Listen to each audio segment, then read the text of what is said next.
বৃন্দাবনে আসা বহু মানুষ গিরি গোবর্ধন পরিক্রমা করেন। আজকে বৃন্দাবন সিরিজের ২৬তম ভিডিওতে দেখাবো সেই স্থান যেখানে ভগবান শ্রীকৃষ্ণ গিরি গোবর্ধন এক আঙ্গুলে তুলে ৭ দিন দাঁড়িয়েছিলেন এবং বৃন্দাবনবাসীদের দুর্যোগের হাত থেকে রক্ষা করেছিলেন। একদিন কৃষ্ণ বলরাম দেখল যে ব্রজবাসীরা দেবরাজ ইন্দ্রকে সন্তুষ্ট করার জন্য যজ্ঞের আয়োজন করছেন।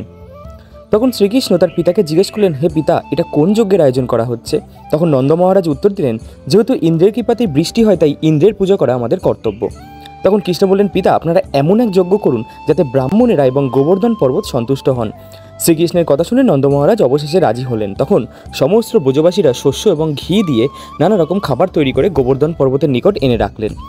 তখন শ্রীকৃষ্ণ এক দিব্যরূপ ধারণ করে ঘোষণা করলেন যে তিনিই হচ্ছেন গোবর্ধন পর্বত। এখানে বোঝা যাচ্ছে যে শ্রীকৃষ্ণ যেমন আরাধ্য তেমনি তার ধাম বৃন্দাবন এবং গোবর্ধন পর্বতও আরাধ্য।